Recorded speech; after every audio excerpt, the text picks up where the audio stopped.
और इस प्रकार से हम सभी बदलना पसंद करते हैं, है ना, बदलाव पसंद करते हैं। कोई एक ही चीज मान लीजिए कि रोज सब्जी जो है कद्दू की सब्जी और रोज रोटी मिले, कितने लोग पसंद करेंगे? अरे रोज का बलराम बोलता कि यहाँ पे आकर मैं लौकी खाना सीख गया, रोज लौकी खिला देता, तो लौकी रोज खाने से क्या होता है कि मन उब जाता है, तो उसमें कुछ बदलाव चाहिए। तो उसने क्या है, कभी कभी चटनी डाल दिया, कभी कभी वैरायटीज बना दिया, लौकी का कोफ्ता बना दिया, परिवर्तन, बदलाव, है ना, क्योंकि बदलाव अच्छा लगता है। बदलाव होना भी चाहिए हमारे जीवन में। यदि हम जीवन में बदलाव नहीं लाते हैं तो हम उस पत्थर की तरह हैं जो क्या होता है, समुद्र में हजारों साल पड़ा हुआ है और एक बूंद पानी का उसमें नहीं है। तो हमारे जीवन में बदलाव जरूरी है, हमारे जीवन में बदलाव होना चाहिए। हम अच्छे हैं, बुरा नहीं बनना चाहिए। बदलाव ये नहीं है, ये बदलाव नहीं है, ये बिगड़ाव है।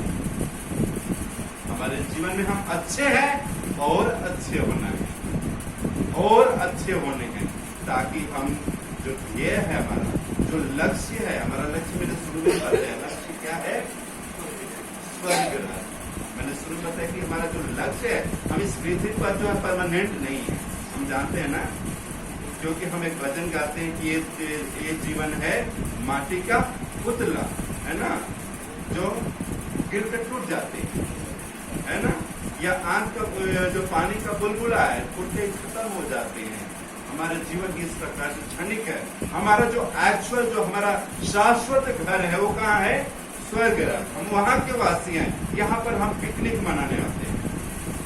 इस पृथ्वी पर हम क्या करते हैं, पिकनिक मनाने आते हैं, 4 दिन मस्ती करते हैं, उसके बाद वहां पे जाते हैं। लेकिन जब हम पिकनिक मनाते हैं, क्या हम उस घर को भूल जाते हैं जो हमारा शाश्वत घर है? उस घर को नहीं भूलना चाहिए। और आज का वचन हमें उस घर की याद दिलाता है कि हम यहाँ पर जो है परमानेंट नहीं है। यह हमेशा बनने वाला हमारा एक घर नहीं है पृथ्वी पर। यहाँ पर बनने वाला नहीं घर है, फिर भी हम क्या करते हैं, हर एक चीज के लिए लड़ाई करते हैं, हर एक चीज के लिए बुराई करते हैं, है ना। देखिए, जो आज लखपति है, करोड़पति बनना चाहता, किसी को हत्या करके, जानते हुए भी कि मैं 100 साल, 50 साल, 80 साल जीऊंगा, फिर भी क्या कर रहा है, क्या कर रहा है, घर पे घर पर मंजिला बनाते जा रहा है, पैसा बनाते जा रहा है ना, चाहे वो कुछ भी करे, चाहे किसी की हत्या करना पड़े या कुछ भी करना पड़े। क्यों? क्योंकि वो सोचता है कि ये जो संसार है उसका परमानेंट है। बनो, ये जो हमारा संसार है वो शाश्वत बने वाला घर नहीं। हमें आज नहीं तो कल, कोई 10 साल बाद, कोई 20 साल बाद, हो सकता है कल, है ना, यहाँ से वहां पर जाना है। कारण अनेक हो सकते हैं। हो सकता है कोई महामारी से जाए, क्या हो सकता है आजकल हम देखते हैं कोरोना से बहुत लोग जा रहे हैं, है ना, कोई एक्सीडेंट से हो, किसी का निश्चित नहीं है। कोई जानता है कि कोई को क्या है कि 2090 में मरेगा, कोई जानता है? या मैं भी नहीं जानता हूँ कि मैं 2080 में मरूंगा या 100 में मरूंगा, या पता नहीं, कोई नहीं जानता है। हमारा मृत्यु निश्चित है, लेकिन कब होगा ये किसी को मालूम नहीं है। लेकिन क्या हम उस घर में जाने के लिए तैयारी करते हैं? अक्सर हम देखते हैं कि जब हम नया घर लेते हैं तो उसकी तैयारी करते हैं, नए नए कालीन खरीदते हैं, नए नए टीवी लगाते हैं, कूलर लगाते हैं, फ्रिज लगाते हैं, नया नया पेंट कराते हैं ताकि हमारे मनपसंद का घर हो, है ना। जब हम अपने सांसारिक चीजों में इतना हम ध्यान देते हैं तो हम स्वर्ग की चीजों की तरफ क्यों ध्यान नहीं देते? भाइयों बहनों, आज के वचन के द्वारा प्रभु में 3 प्रकार के दृष्टांत बताते हैं। सबसे पहला दृष्टांत प्रभु में बताते हैं बीज बोने वाले का दृष्टांत। यहाँ पर वो बताते हैं कि एक मालिक जो है अपनी खेत में अच्छी बीज बोता है, लेकिन उसका शत्रु आकर के उस खेत में जंगली बीज डालकर जाता है और दोनों साथ साथ उगते हैं। और उनको फर्क नहीं समझ में आता है। और शिष्य लोग आकर के उनके बोलते हैं, उनके जो सेवक हैं आकर बोलते हैं कि गुरुवर आपने हमारे लिए अच्छा नहीं बोया क्यों? खेत में फिर जंगली बीज कहाँ से आया? और वो मालिक को बताते हैं हमने तो अच्छा बीज डाला था, ये फिर जंगली बीज कहाँ से आ गया? और वो बताते हैं कि अभी मत उखाड़ो, क्योंकि हो सकता है कि उसके साथ साथ अच्छे बीज भी आ जाए।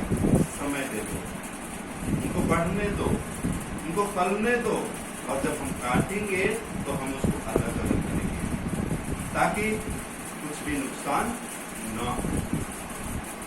और हम देखते हैं कि उसका जो विस्तारण है प्रभु यीशु अंत में करते हैं, क्योंकि शिष्य लोग पूछते कि इसका अर्थ क्या है, हमें समझाइए।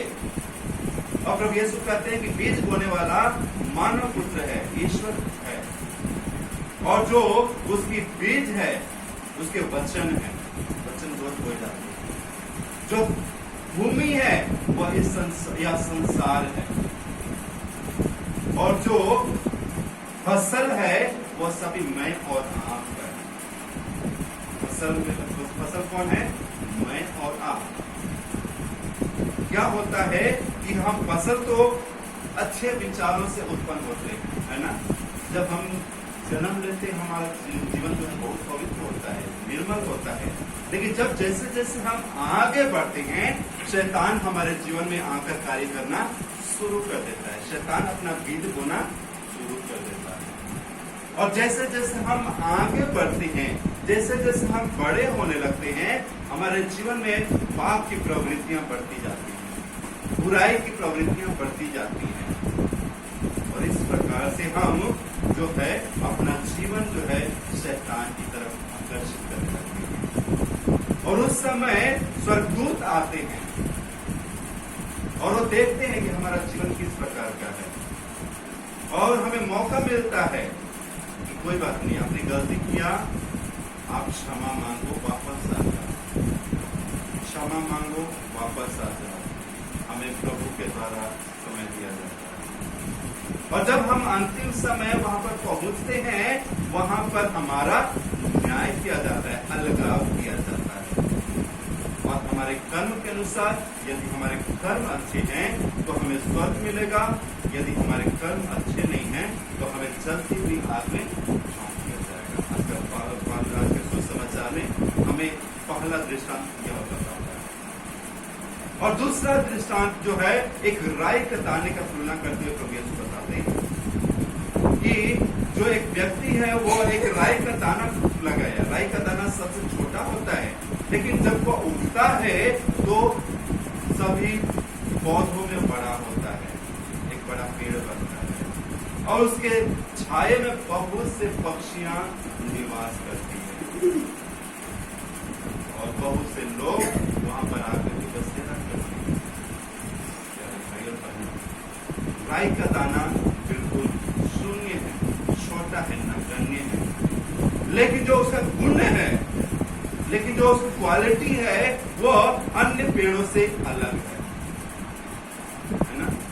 हो सकता है हम भी इस समाज में, इस क्षेत्र में, इस जगह पर शून्य हो, नगण्य हो, लेकिन हम जब ईश्वर की हमारे जीवन में आशीष आती है तो हम भी उस वृक्ष की तरफ बनती है जहां पर आकर के लोग बसेरा करते हैं, जिसके छाये के तले लोग आकर के बसेरा करते हैं, जीव जंतु आकर बसेरा करते हैं।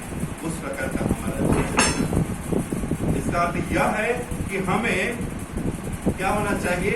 दूसरों के लिए लाभदायक होना चाहिए। केवल हमें अपने लिए जीना नहीं है, स्वार्थ के लिए जीना नहीं है, लेकिन हमें दूसरों के लिए जीना। जिस प्रकार पेड़ जो है अपने लिए नहीं जीता है, दूसरों को जीवन देता है। और आज के तीसरे दृष्टांत में हम सुनते हैं खमीरा के बारे में कि एक स्त्री जाकर के एक कुछ खमीरा लेकर के 3 पसेरी खमीरे मिला देती है, पूरा पसेरी आटा जो है खमीरा हो जाता है। खमीरे का अर्थ क्या होता है? शान शौकत।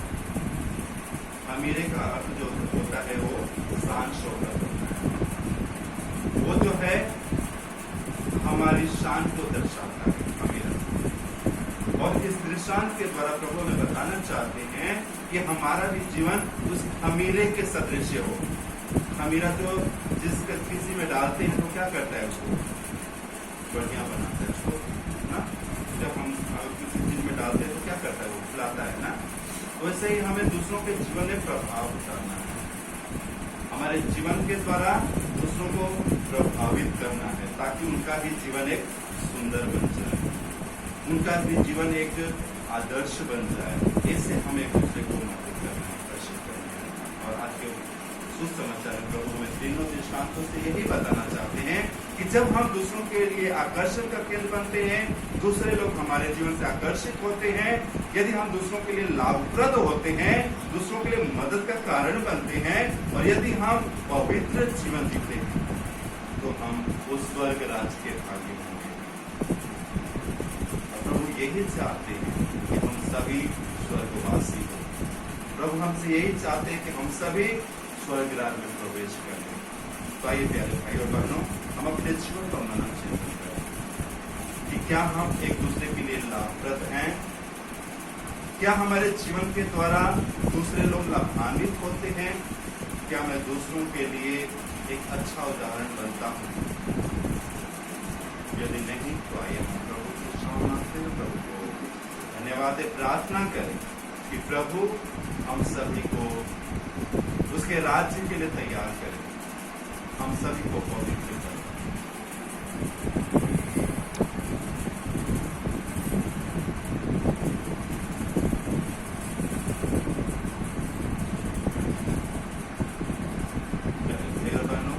आइए हम अपना विश्वास प्रकट करें।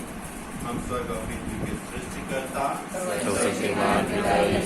विश्वास करते हैं और उसके इकलौते पुत्र हमारे प्रभु यीशु ख्रिस्त में हम विश्वास करते हैं, जो पवित्र आत्मा के द्वारा गर्भ में आए, कुंवारी मरियम से जन्म लिए, पिलातुस के शासन काल में दुख भोगा, वह क्रूस पर चढ़ाए गए, मर गए, दफनाए गए, अधोलोक में उतरे, वह तीसरे दिन मृतकों में से जी उठे, स्वर्ग पर गए, सब शक्तिमान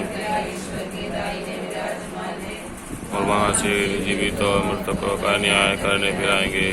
हम पवित्र आत्मा और पवित्र कैथोलिक कलीसिया, पापों की क्षमा, शरीर के पुनरुत्थान और अनंत जीवन पर हम विश्वास करते हैं। आमीन।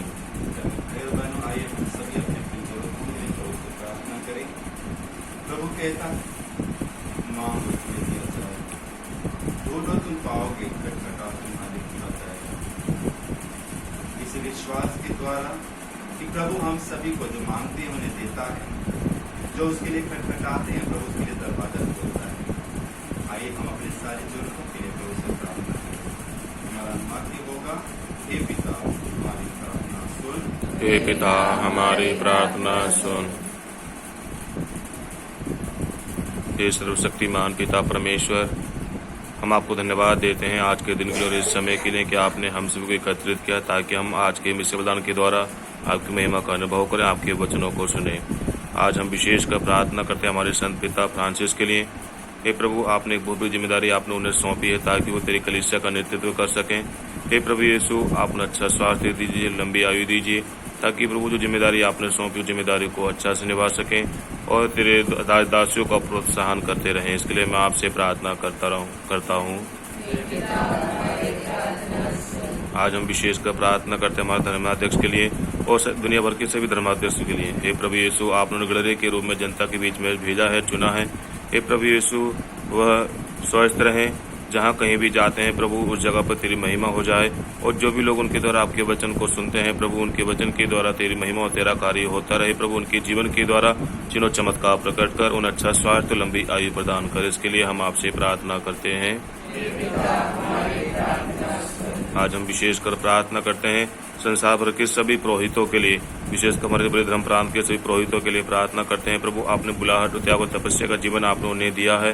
हे प्रभु, हमारे पुरोहितों के द्वारा तेरी महिमा हो सके, इनके द्वारा प्रभु बहुत से लोग आपके विश्वास में आए और कलीसिया का जिन नेतृत्व करते हैं, जो जिम्मेदारी निभाते हैं, जिम्मेदारी को अच्छा से निभा सके। आपकी आत्मा सभी पुरोहितों की अगुवाई करे। हम विशेषकर प्रार्थना करते हैं हमारे पल्ली पुरोहित फादर सुनील कुमार के लिए। प्रभु, हे प्रभु, आपने आश्रम चलाने की जिम्मेदारी आपने उन्हें सौंपी है प्रभु, उन्हें अच्छा स्वास्थ्य दे ताकि वो जो जिम्मेदारी आपने सौंपी हो जिम्मेदारी को अच्छा से निभा सके और इनके द्वारा तेरी महिमा और तेरा कार्य इस क्षेत्र में हो जाए। इसके लिए हम आपसे प्रार्थना करते हैं। हम विशेषकर आज हम प्रार्थना करते हैं सभी धर्म बहनों के लिए। हे प्रभु, संसार भर में बहुत सी धर्म बहनें हैं प्रभु जो अपना जिम्मेदारी निभाती हैं, अपना कार्य करते हैं, स्कूल के द्वारा, डिस्पेंसरी के द्वारा, सोशल वर्क के द्वारा बहुत सारे जिम्मेदारी निभाते हैं प्रभु। विशेषकर हमारी ज्योति निकेतन आश्रम से जुड़ी हुई सभी धर्म बहनों के लिए हम प्रार्थना करते हैं, अलग अलग कार्य करते हैं। हे प्रभु, आपकी आत्मा उनकी अगुवाई करे और जहाँ कहीं भी जाते हैं, कार्य करते हैं, जो भी मेहनत करते हैं प्रभु, उसमें आपकी आशीष हो, आपका आत्मा उनकी अगुवाई करे और सुरक्षित रहें, स्वस्थ रहें प्रभु। आप उनके हर प्रकार की मनोकामनाओं को पूरा कर, इसके लिए हम आपसे प्रार्थना करते हैं।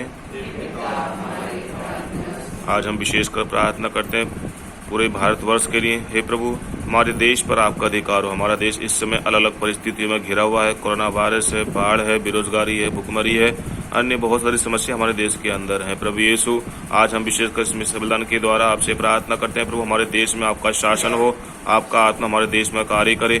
जहाँ कहीं भी अशांति है, डर है, चिंता है प्रभु, उन सबको आपका आत्मा दूर करे ताकि हमारे देश में आपका राज्य आए, हमारे देश के लोग खुशी के साथ अपना जीवन जी सकें। इसके लिए हम आपसे प्रार्थना करते हैं।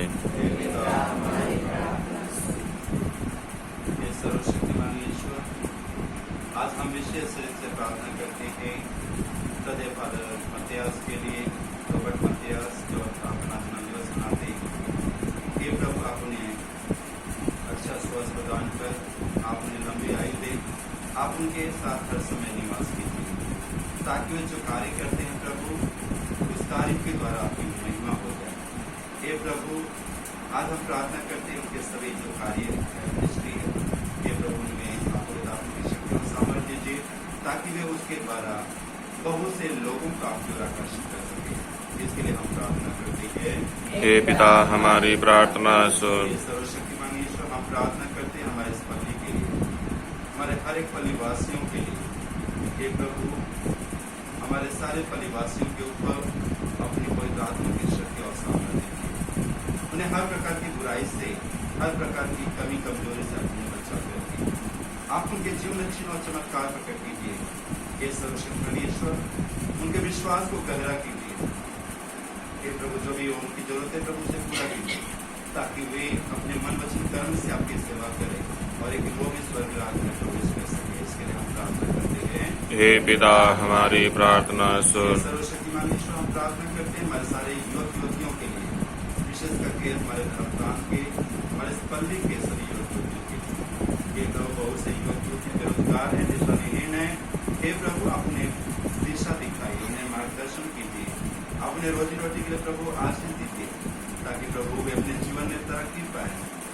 यदि वो पढ़ाई करते प्रभु तो उन्हें बुद्धि और विवेक मिले, आशीष मिले ताकि वे अपने जीवन के प्रति सजग हो जाए और अपने जीवन में कुछ कार्य कर सके और आपकी महिमा करे।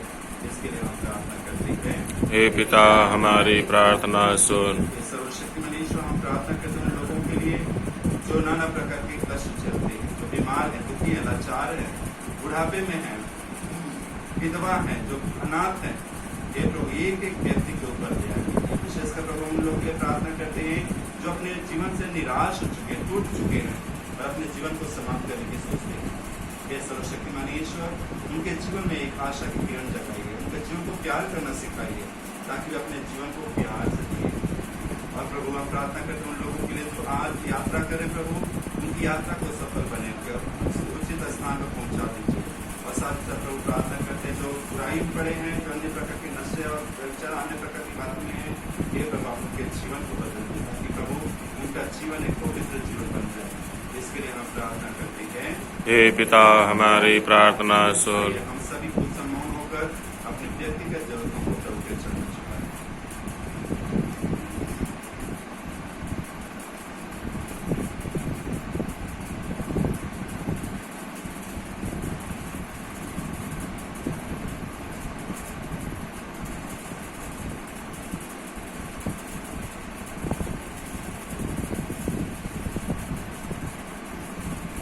सर्वशक्तिमान ईश्वर, आत्मा आपको धन्यवाद देते हैं सभी आश्रम के वरदानों के लिए जो आपने हम सभी को दिया, आज पूरे दिन देने वाले हैं। हे प्रभु, जो भी निवेदन हम आपके चरणों में चढ़ाए हैं उससे आप सुन लीजिए। और विशेषकर प्रभु जो नहीं आते हैं, जो अपने घरों में है, काम में व्यस्त हैं प्रभु,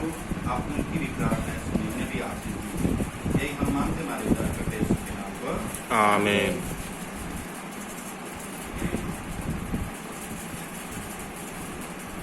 पेज नंबर 86। यार से लाए तुझको चढ़ाने, भेज हमारी स्वीकार करो। यार से लाए तुझको चढ़ाने, भेज हमारी स्वीकार करो। मेरे पिता, मेरे पिता, मेरे पिता, मेरे पिता, तन मन मेरा सब कुछ तेरा, तुझ बिन प्रभु कोई न मेरा। तन मन मेरा सब कुछ तेरा, तुझ बिन प्रभु कोई न मेरा। दिल तुझको चढ़ाने आए, दिल तुझको चढ़ाने आए। प्रेरणा प्रार्थना कीजिए कि सर्वशक्तिमान ईश्वर मेरा और आप लोगों का बलिदान ग्रहण करे। प्रभु आपके नाम की स्तुति तथा महिमा के लिए और हमारे तथा में समस्त कलीसिया के मिलाप के लिए आपके हाथों से हम वरदान ग्रहण करें। हे पूज्य पिता, पुराने विधान के सभी बलिदान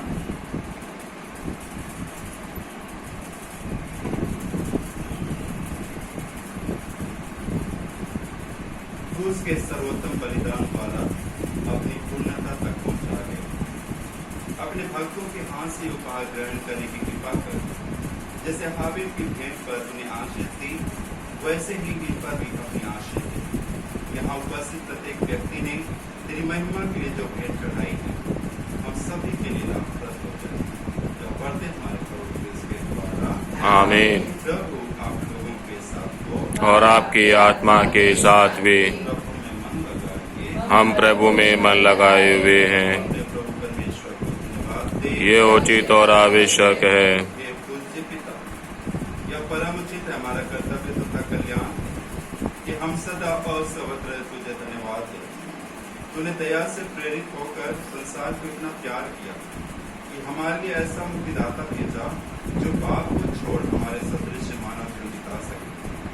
और जिन बातों से वे तुझे प्रसन्न करते थे, उन्हीं को तू हम सभी लोगों में देखकर प्रसन्न होता है। तेरे पुत्र की आज्ञाकारिता द्वारा